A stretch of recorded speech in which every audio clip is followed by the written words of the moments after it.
chauffer, balancer, chauffer, balancer, chauffer, balancer.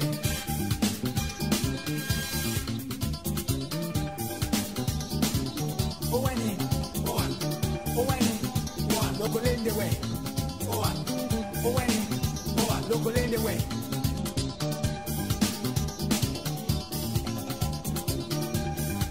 Yeah, quand la terre est encore terre. Immigration FM vous souhaite la bienvenue à cette émission hebdomadaire du 4 mai 2024. Nous recevons Wilfredo Rafael Rodriguez Hernandez. Immigration FM, c'est une radio d'information en ligne essentiellement dédiée à la promotion de l'immigration francophone au Canada et l'intégration multiculturelle et interculturelle de nouveaux arrivants. Et ce, par le truchement des émissions, des reportages, des documentaires, des débats et des interviews. Notre objectif est de faciliter la compréhension par l'information, la sensibilisation et la vulgarisation des détails des procédures, des programmes d'immigration et d'établissement en faisant intervenir différents acteurs.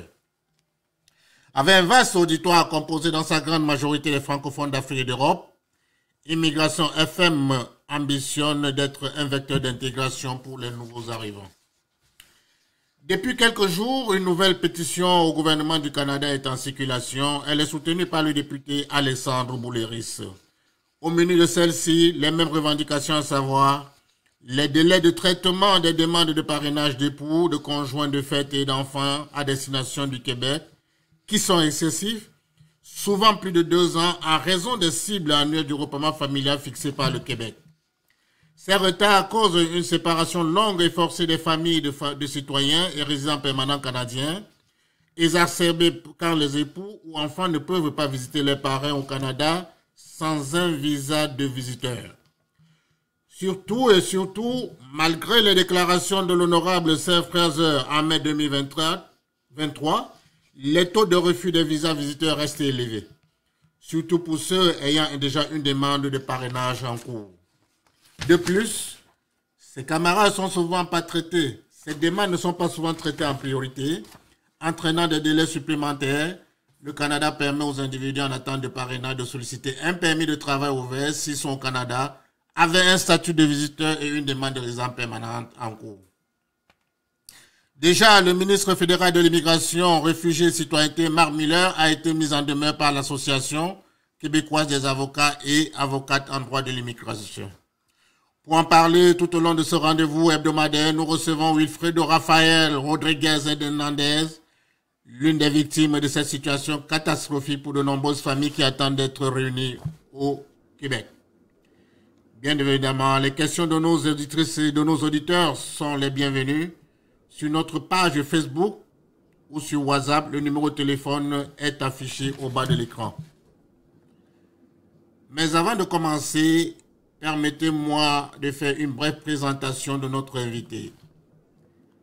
Wilfredo Rafael, bonjour. Bonjour.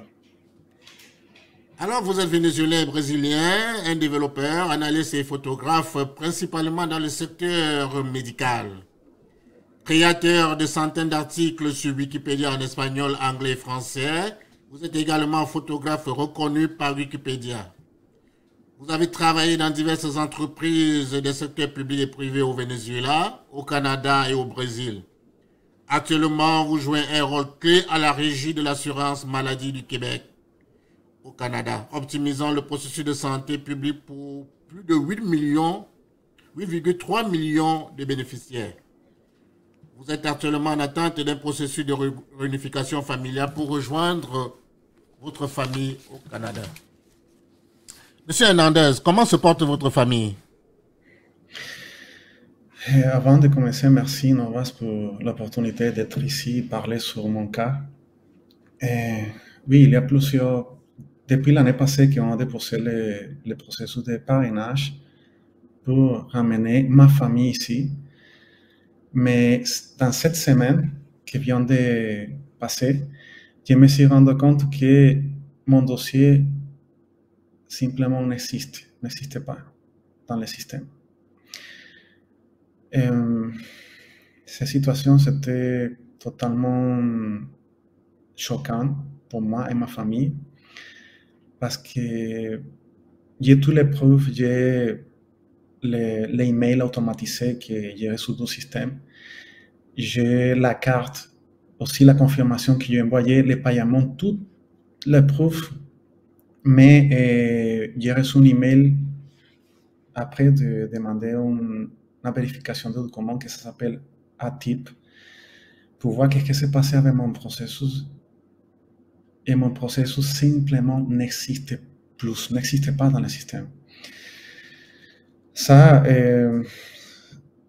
c'est une nouvelle très complexe pour ma femme parce que nous sommes déjà plus d'un an dans l'attente de ça, de le processus. Je suis ici au Canada depuis 6 ans.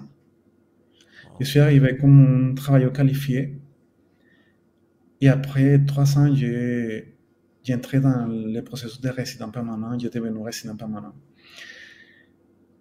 Par contre, ma femme, elle était au Brésil avec ma fille et on a décidé depuis des années qu'on se connaît, se marier l'année passée, aussi pour faciliter le processus de parrainage, parce que c'est un pas essentiel pour demander le parrainage, être marié.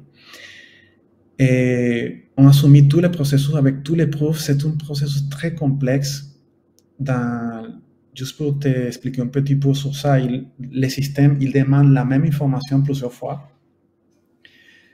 C'est un processus cher aussi. Mais ce n'est pas un processus parfait. Aujourd'hui, on commence à réfléchir si on va rester vraiment, si je vais rester à Québec, au Canada, parce que j'habite ici à la ville de Québec, mais je sens que le système d'immigration, il rejette, peut-être que d'une façon pas intentionnelle, pas fortement exprès, il rejette ma famille. C'est-à-dire, je ne suis pas capable de me réunifier avec ma famille et je vais être obligé à sortir de Québec. Parce que pour moi, la priorité, c'est ma famille. Il y a plusieurs années que je suis sans me rencontrer avec ma fille et ma femme.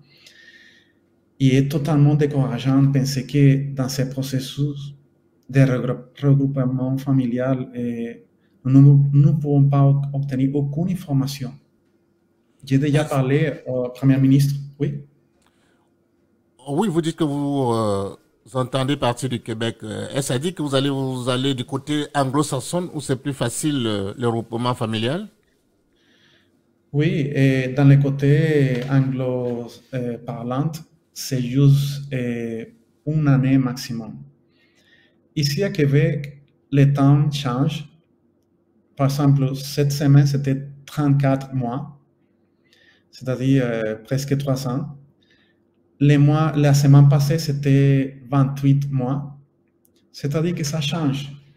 S'il y a beaucoup de pression dans la média, s'il y a beaucoup de personnes qui commencent à faire des protestations dans la rue, ce numéro change, il va diminuer. Et si tout le monde oublie ces situations-là, le numéro va monter. C'est-à-dire c'est comme un numéro politique. C'est pas vraiment... Moi, comme je suis informaticien depuis des années, je sais comment ça marche le système internement du gouvernement. Et à mon avis, c'est juste une variable qui n'a pas aucune valeur réelle sur la réalité du temps de traitement. C'est juste une variable pour tranquilliser tout le monde parce que, par exemple, il y a quelques années, c'était juste 1 an, 12 mois.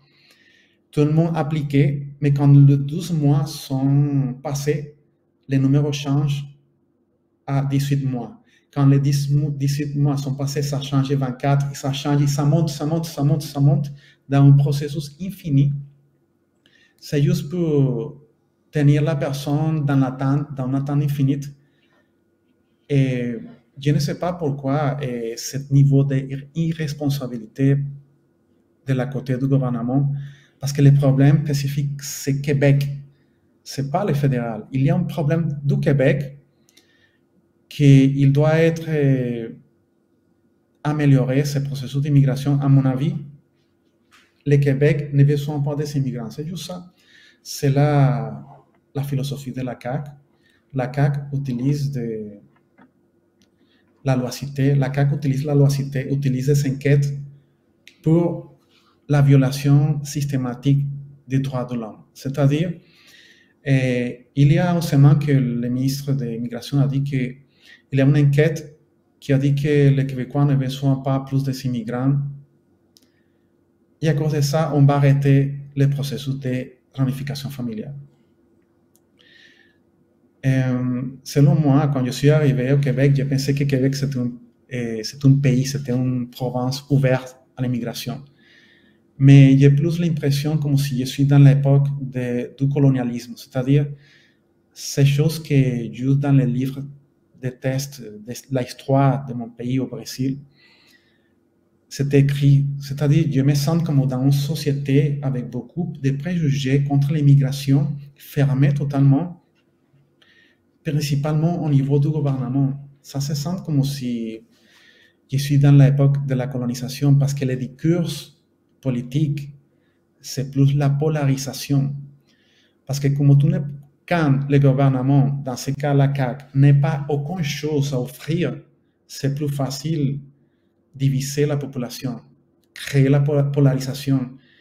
Parce que si je suis ce chemin-là, personne ne va regarder vraiment ce que je fais comme Premier ministre.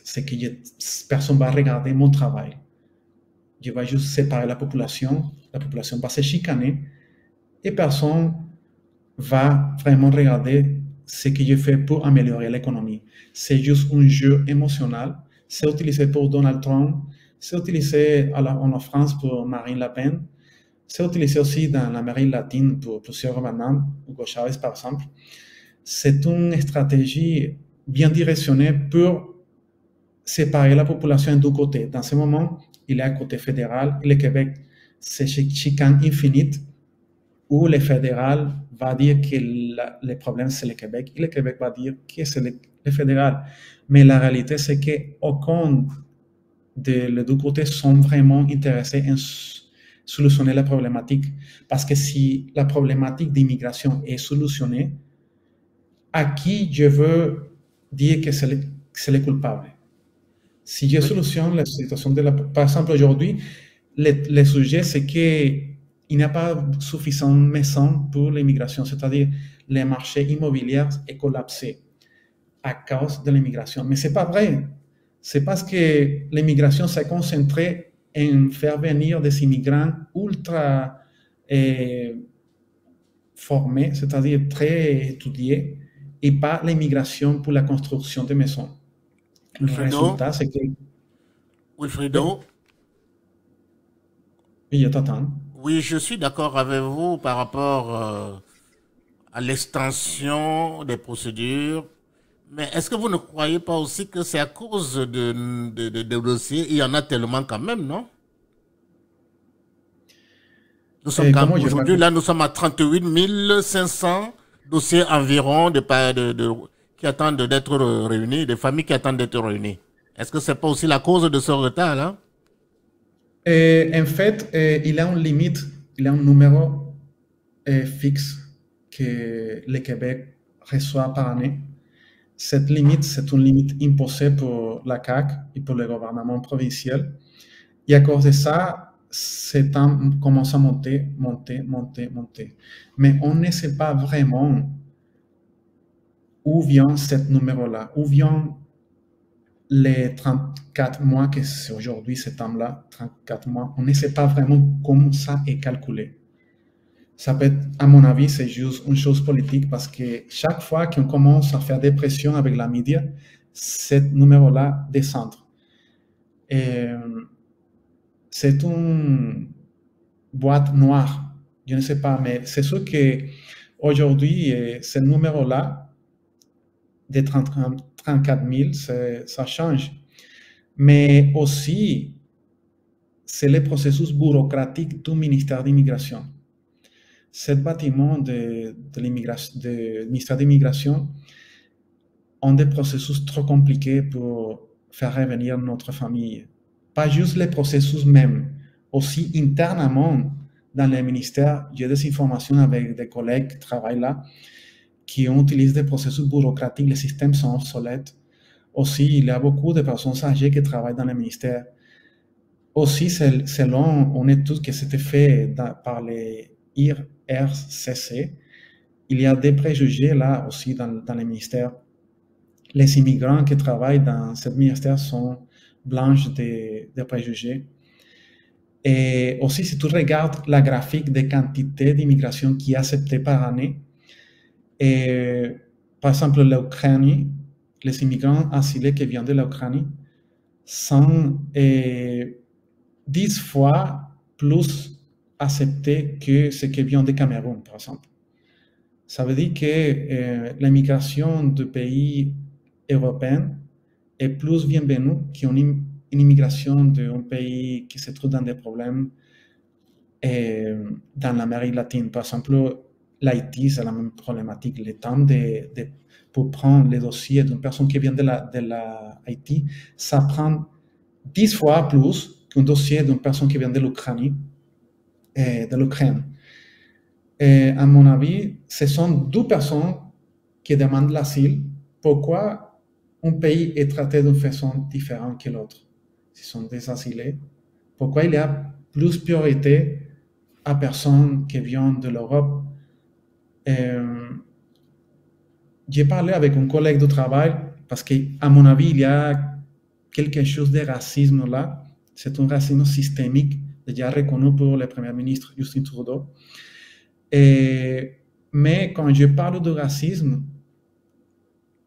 tout le monde m'a dit que c'est quelque chose de victimisation. C'est-à-dire que je ne peux pas parler sur ça parce que je me mettre dans une situation de victimiste. Et il m'a dit, tu parles de racisme parce que tu es raciste. Mais ce n'est pas ça. On regarde les numéros, la réalité des quantités d'immigrants, la réunification familiale, trop complexe. Les immigrants qui viennent comme travailleurs qualifiés aussi, ça commence à diminuer. Québec commence à fermer la porte même à des immigrants temporaires. Aussi, l'introduction d'une politique discriminatoire pour la côté de l'État, l'utilisation des stéréotypes péjoratifs pour parler des immigrants, spécialement pour la côté du Premier ministre Legault.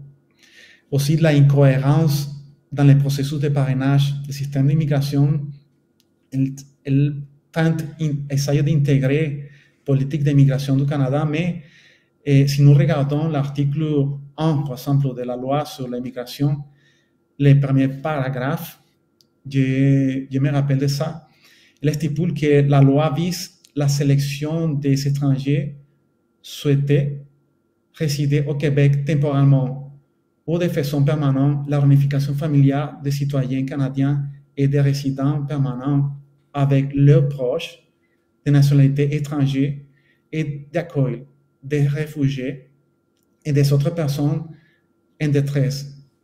Mais si on regarde ça, ce n'est pas la réalité. Notre réalité est totalement différente. Québec rejette l'immigration avec tous ces processus. Aussi un discours xénophobe pour la côté du Premier ministre. Et pourtant, il y a des étrangers qui arrivent presque tous les jours au Québec, M. Wilfredo. Oui, c'est sûr qu'il y a des étrangers qui arrivent, mais ce n'est pas le numéro des immigrants que le Québec et le Canada ont besoin. Et selon les derniers chiffres, la population du Canada et Québec commence à devenir plus vieille, mais la politique du Québec, c'est fermer l'immigration, même s'il n'y a pas d'argent pour payer les retraites des personnes âgées. On préfère détruire le Québec, le futur du Québec, pour conserver la culture, pour conserver les Québécois pour l'Inde. On préfère fermer l'immigration et fermer l'économie, parce que geler l'immigration, c'est geler le Canada aussi. En matière de controverser la violence, l'extrémisme, c'est utilisé aussi dans les discours pour justifier la fermeture de l'immigration. Ça crée certaines inquiétudes dans la tête de la population. pour avoir une vision négative de l'immigration. Aussi, les discours politiques vont mettre tous les types d'immigration dans le même sac, c'est-à-dire les asilés, l'immigration permanente, les immigrations qualifiées, aussi l'immigration temporelle, tout dans le même sac, et ce n'est pas vrai.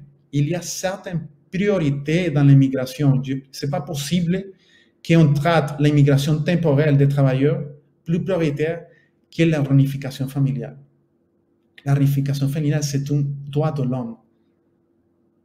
Tous nous avons le droit d'avoir une famille. En défense des droits de l'homme, les soutiens aux immigrants ont exprimé leur alarme en face de la déclaration faite pour le Premier ministre, spécialement pour les CAC. Ils nous accusent de créer un climat d'anxiété dans la population, mais ce n'est pas vrai. On est ici pour travailler, on est ici pour faire marcher l'économie, on est ici pour s'intégrer, mais le gouvernement n'aide pas dans ce processus avec ce type de discours politique. Aussi, il y a des quotas. Aujourd'hui, il y a un inventaire de 40 000 dossiers dans l'attente. Tu imagines ça? 40 000 dossiers. Un dossier peut avoir plusieurs membres d'une même famille. On parle de 40 000 familles dans l'attente des années, une attente infinie. Wilfredo, 40 000, oui. Wilfredo, une question. Tout à l'heure, vous avez parlé des catégories d'immigration. Et puis, nous remarquons que dans votre article qui a été publié sur Wikipédia, vous mettez plus un accent sur le regroupement familial. Est-ce que vous pensez que le regroupement familial a plus de problèmes que d'autres catégories d'immigration au Québec?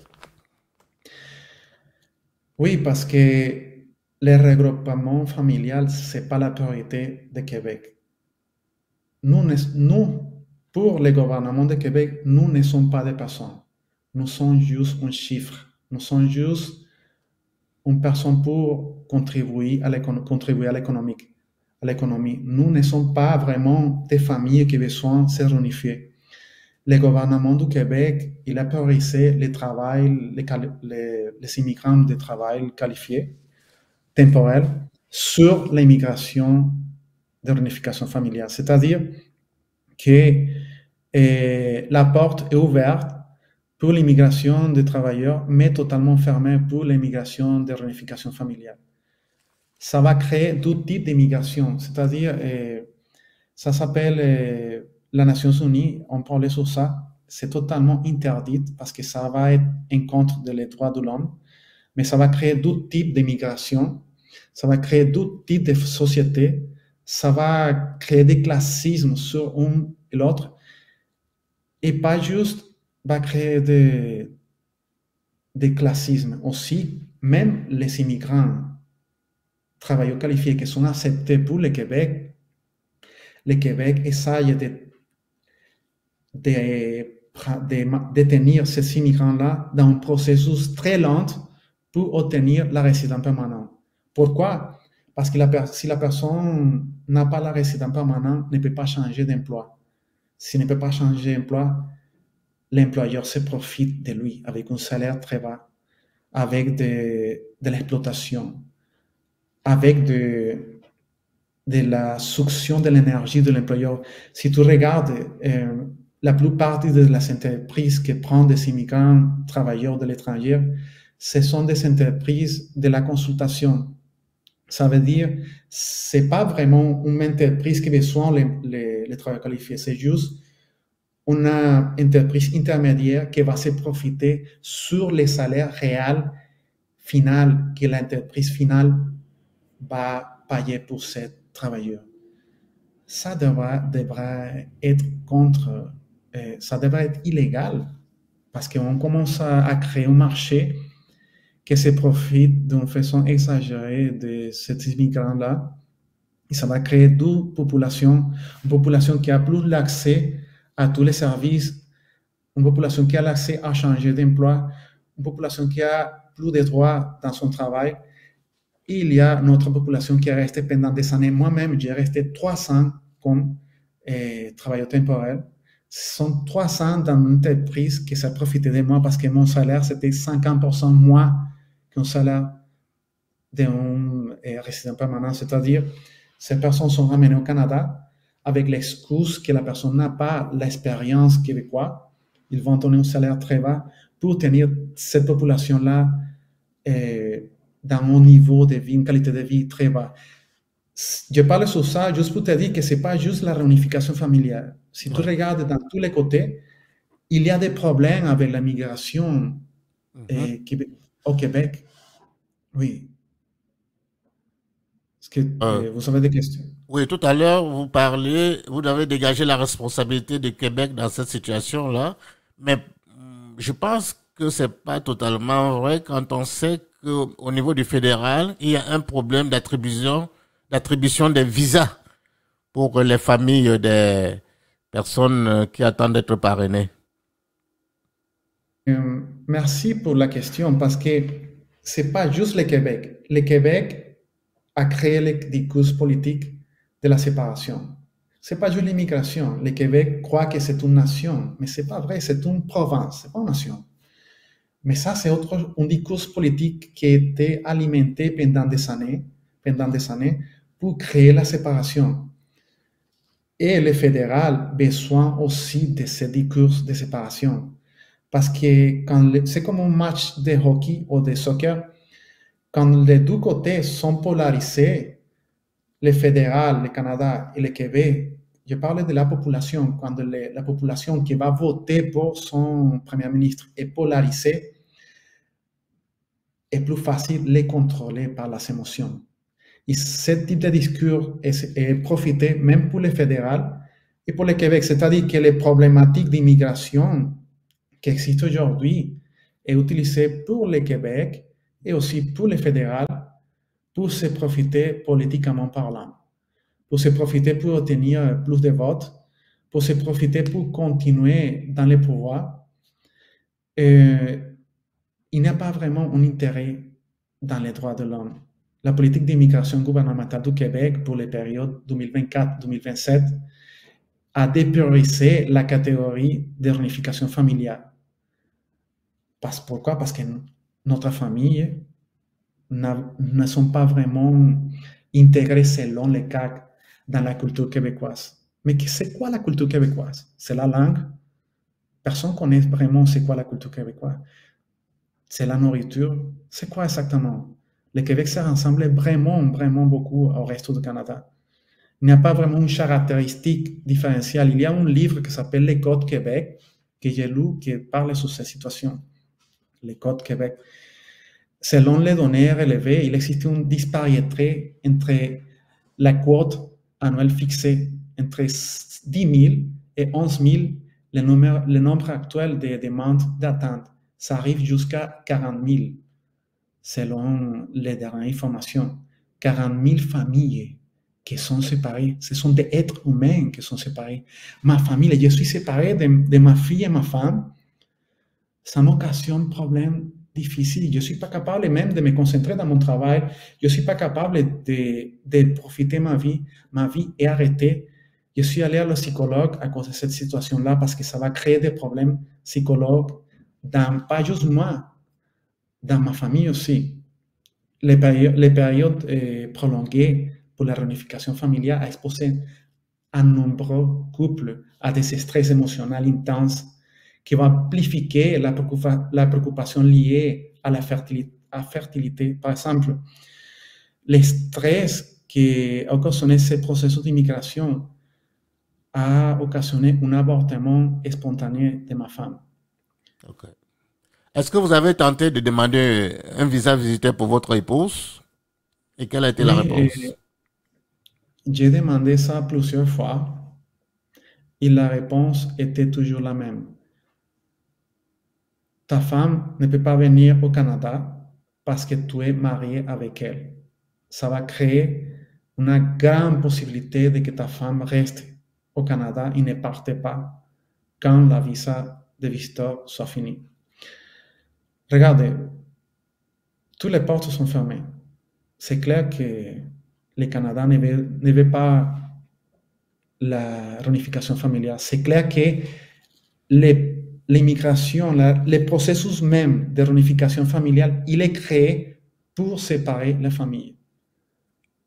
C'est pas possible qu'une famille reste unie pendant 3, 4, 5 ans que ça prend aujourd'hui. C'est beaucoup de temps. Comment tu peux parler avec un enfant? Non, attends ton papa, on va se rencontrer avec lui d'ici à 5 ans, d'ici à 3 ans. Les effets traumatisants de la séparation familiale sur les enfants sont bien documentés, incluant les taxes élevées, plus élevées des problèmes dépressifs qui peuvent persister pendant toute la vie. Ce n'est pas juste pendant ce processus, ça va avoir une répercussion postérieure qui va rester pendant toute la vie de cet enfant-là, qui va impacter négativement les performances académiques, la formation des relations avec des autres personnes, la santé mentale, la politique de séparation familiale indirecte. Le système d'immigration de Québec a été activement contesté par les professionnels de la santé et les organismes médicaux, étant que décrit par exemple l'American Academy de Pédiatrie commune, ça s'appelle en anglais American Academy of Pediatrics, et il indique que ce processus est un type d'abus à l'enfant et est sanctionné par le gouvernement parce que c'est les droits de l'homme, c'est les basiques. Il parle aussi comme correspondant à la définition juridique de la torture. C'est une torture, ce que Québec fait avec nous, c'est la torture. Et la disparition forcée temporaire des personnes aussi est traitée comme un droit international, les droits de l'homme. Et le Québec nous sépare. Nous sépare, c'est un aveu à notre enfant. Cette circonstance a créé un problème psychologique spécifiquement dans ma famille. Ma fille, elle est dans le psychologue, elle a passé par des problèmes d'anxiété très durs. Elle était internée plusieurs fois à l'hôpital à cause de ça. Et moi aussi, je suis avec un psychologue, mais comme le processus d'immigration est cher, je dois aussi envoyer de l'argent à ma femme parce qu'elle doit étudier français, il n'a pas de temps pour travailler. Je n'ai pas d'argent même pour payer mon psychologue. Ça veut dire que je suis totalement fermé dans ma vie. J'ai pensé déjà plusieurs fois dans le suicide pour escaper de cette situation. Et je sais que ce n'est pas juste moi, c'est 40 000 familles qui se trouvent dans la même situation. Ben oui. Si quelque chose... Oui, il n'y a pas que vous qui dans cette situation-là, vous êtes à environ 38 500 familles. Si l'on s'en tient à l'enquête du collectif Québec Réunifié. Monsieur Wilfrido, il y a des actions qui sont entreprises désormais pour tenter de trouver une solution à ce problème-là. Il y a l'Acadie, les avocats ont mis en demeure le ministre fédéral de l'immigration, Marc Miller, et une pétition qui est en circulation soutenue par le député Alexandre Bouleris. Est-ce que vous pensez que ces actions-là peuvent aboutir à un dénouement de la crise? Regarde, c'est une crise très complexe parce que, comme je dis tout à l'heure, le Québec, le fédéral, besoin de ces crises-là pour la polarisation. Qu'est-ce que Québec Réunifié en fait? Le Québec Réunifié se concentre dans les côtés positifs de l'immigration, c'est-à-dire qu'est-ce que les immigrants peuvent donner à la société. La plupart, ce sont des professionnels avec plusieurs années d'expérience. La plupart connaissent déjà les Français, parlent le français déjà. La plupart sont là, ici aussi. Et la plupart sont en train de se qualifier, de s'adapter à une société. Mais c'est ça, on peut regarder cette problématique et on peut la profiter pour améliorer la situation financière du Québec. C'est ça que Québec Réunifié fait, parce que si on se concentre dans les problèmes et pas dans la solution, on va toujours tomber sur la problématique. L'idée, c'est mettre le focus dans la solution, mettre le focus dans les aspects positifs que l'immigration, la réunification familiale peut donner à l'économie du Québec. C'est ça que Québec Réunifié a fait. Ils ont créé un projet qui s'appelle Madamus, je pense que c'était une autre personne que tu as interviewé avant, que c'est un processus légal pour demander au Premier ministre de changer la loi cité par rapport à l'immigration.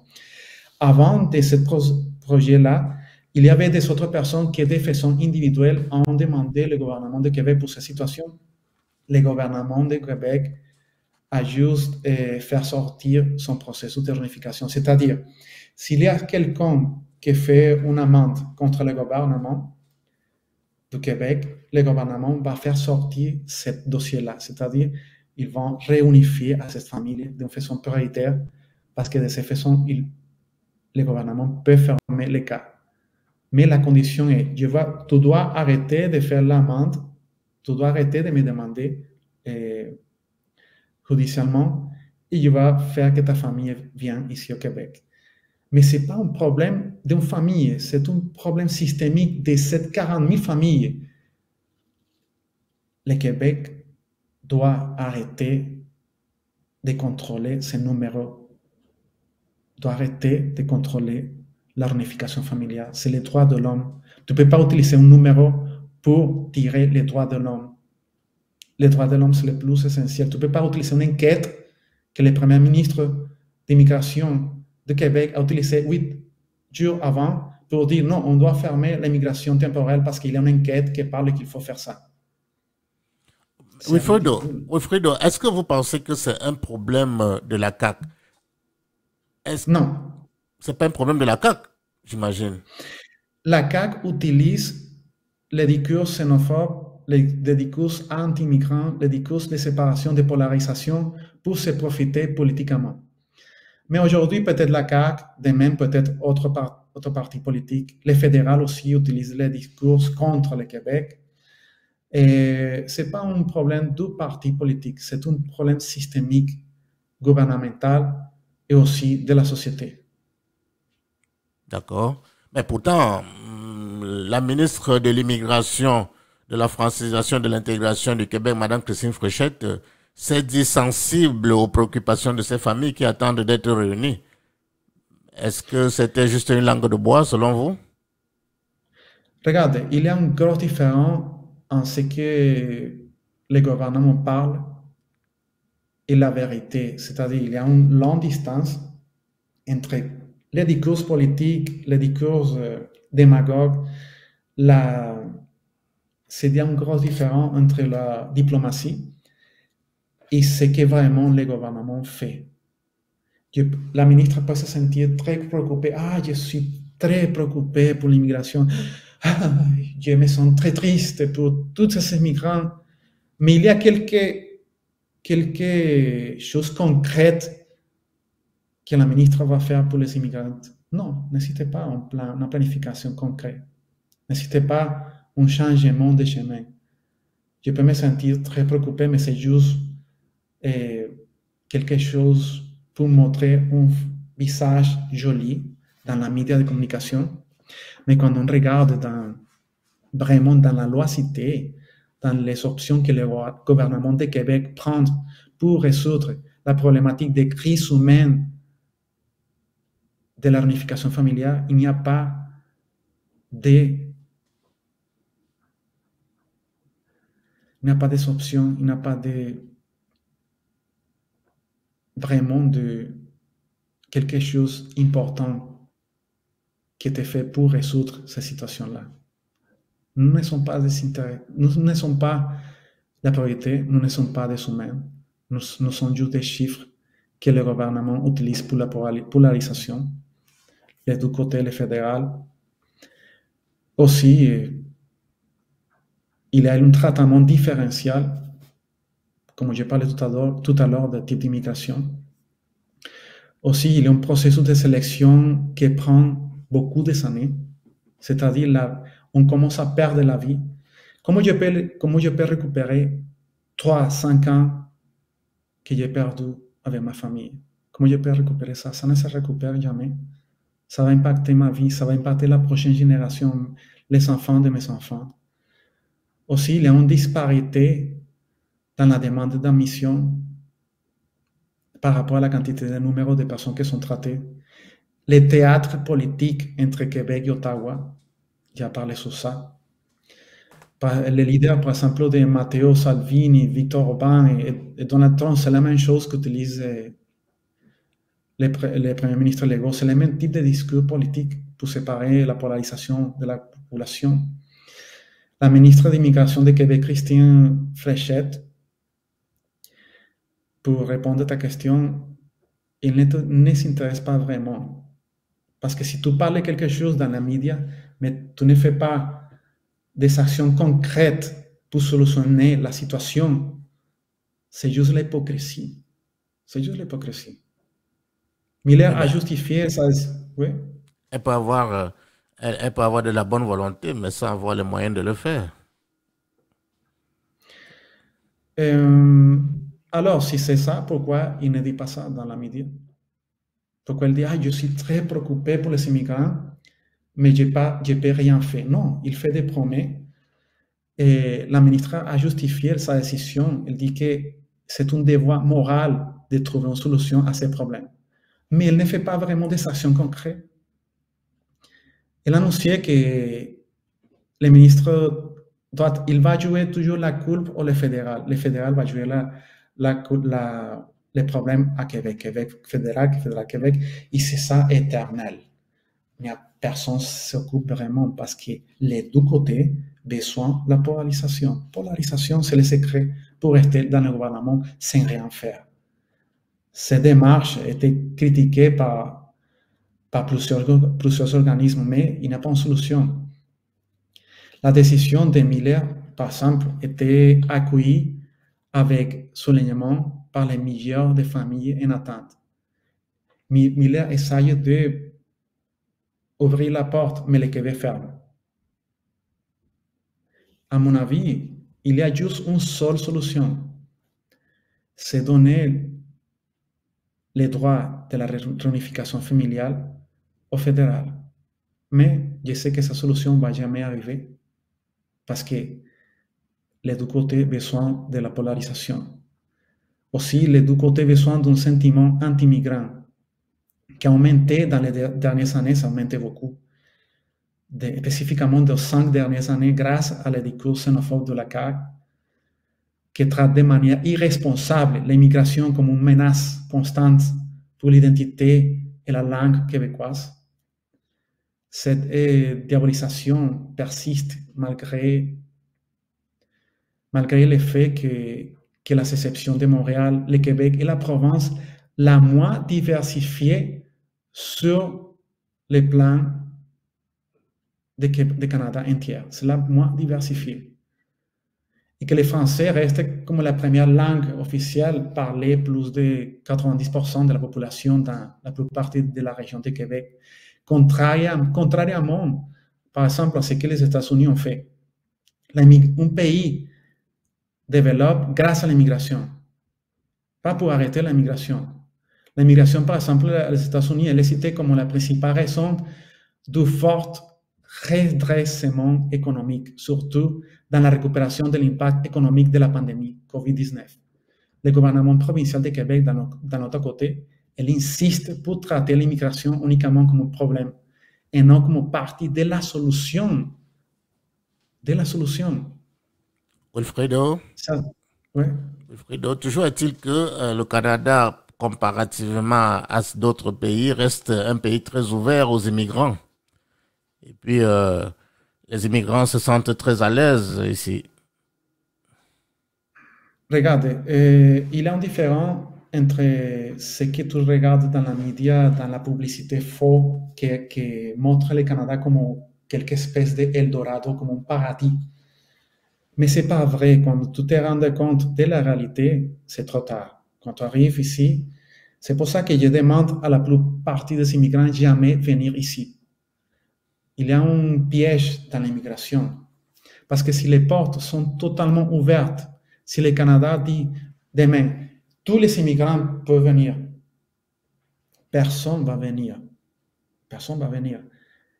Il y a un truc psychologique qui est utilisé quand tu limites quelques ressources, ces limites deviennent plus chères, deviennent plus intéressantes. Psychologiquement parlant, c'est ça que le Canada fait. Ils ferment l'immigration, ils ont créé artificiellement un processus très complexe pour limiter l'immigration. Et de cette façon, tout le monde va besoin de venir au Canada. Mais peut-être que quelques années avant, le Canada c'était plus ouvert à l'immigration, mais aujourd'hui pas. Aujourd'hui pas, et spécifiquement Québec, c'est la pointe de l'iceberg.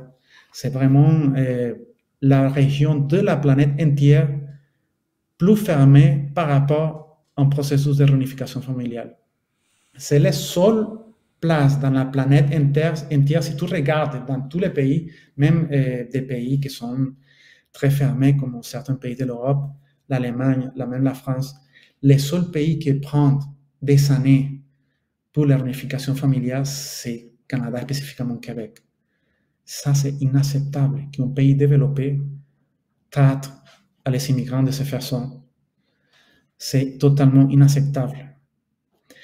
Lorsque le gouvernement canadien annonce qu'il y a une ouverture de 11 000 personnes pour des pays, par exemple la Colombie, l'Haïti et le Venezuela, la CAQ déclare indique qu'on va fermer la porte à l'immigration. C'est-à-dire que les numéros québécois, haïtiens, doivent attendre des années. Je connais un cas de première main d'une madame haïtienne qui était ici à Québec, qu'elle a perdu son enfant, son fils, à cause d'une situation politique dans l'Haïti. C'était une situation complexe par la crise que passe Haïti. Le processus est devenu trop long. Tous les visas de visiteurs étaient bloqués pour le Canada. Il n'était pas capable de faire revenir sa famille et son fils est mort à cause de la situation dangereuse de son pays. Comment tu peux le dire à cette femme-là qu'il y a une logique dans le système d'immigration? J'ai plusieurs cas. Malheureusement, il y a un cas d'une famille, d'un homme qui finalement était réunifié avec sa famille. Elle vient de l'Haïti aussi. Mais quand elle était dans l'avion, elle est morte dans l'avion. Elle a attendu pendant des années, 6 ans, pour se réunifier avec sa famille. Mais l'émotion était aussi très grande. Elle était tellement émotionnée qu'elle était morte dans l'avion à cause d'une attaque cardiaque. D'accord. C'est pas la faute du Québec, ça, mais ça peut te montrer la difficulté, la situation pour laquelle nous passons. Des familles séparées, c'est inhumain qu'un pays qui se montre comme un pays ouvert à l'immigration permette ce type de situation.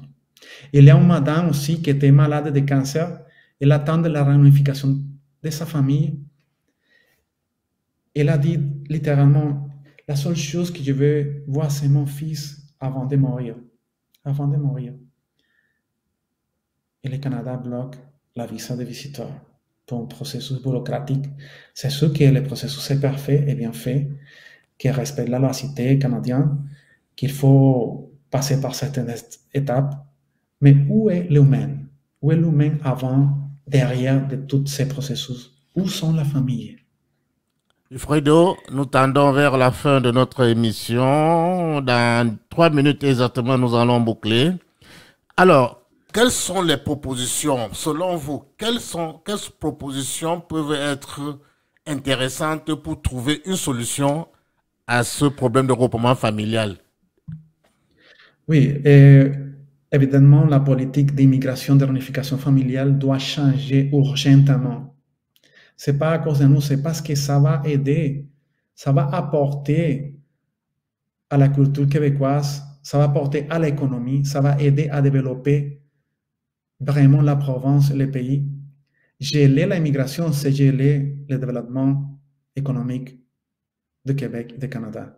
Aujourd'hui, on ne voit pas ça, mais dans les prochaines années, on va voir les résultats de cette mauvaise décision que le gouvernement, le CAQ, a choisi. Donc, si je comprends bien, aujourd'hui c'est un problème de la CAQ.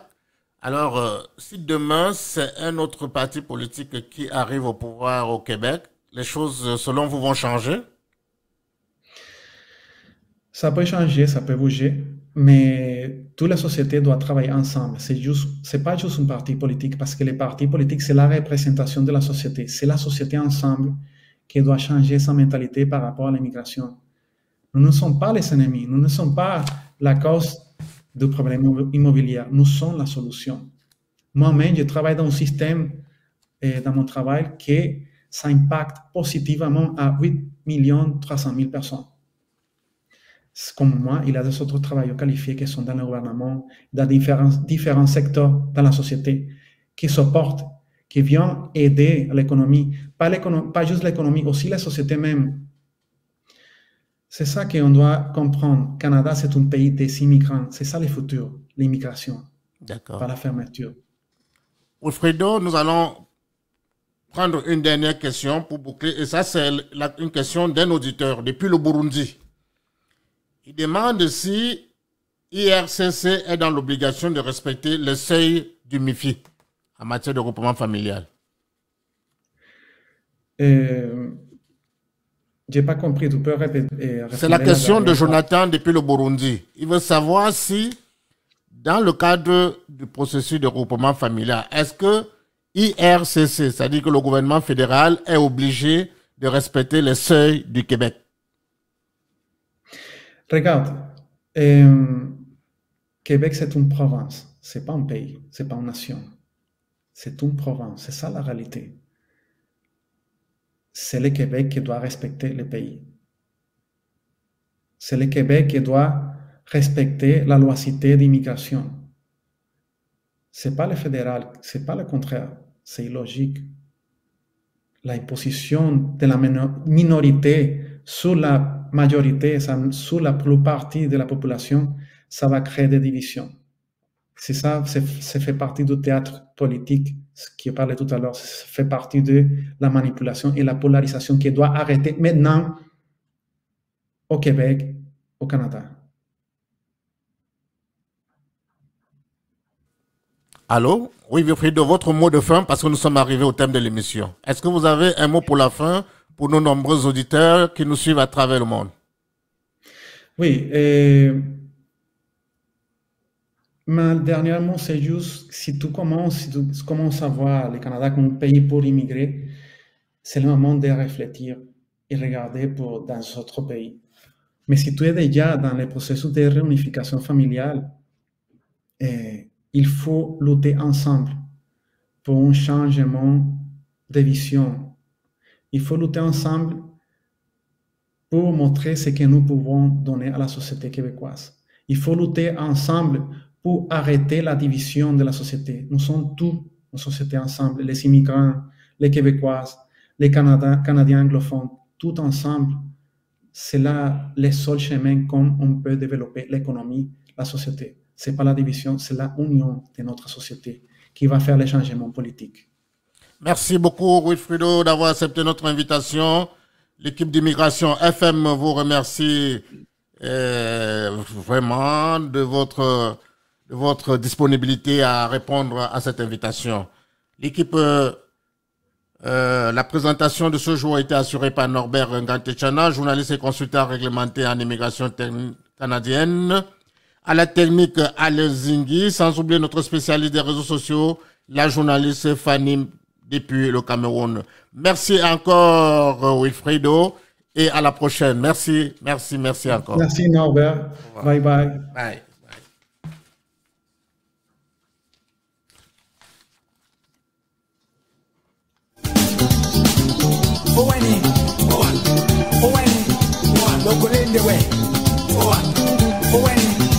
Logolende way.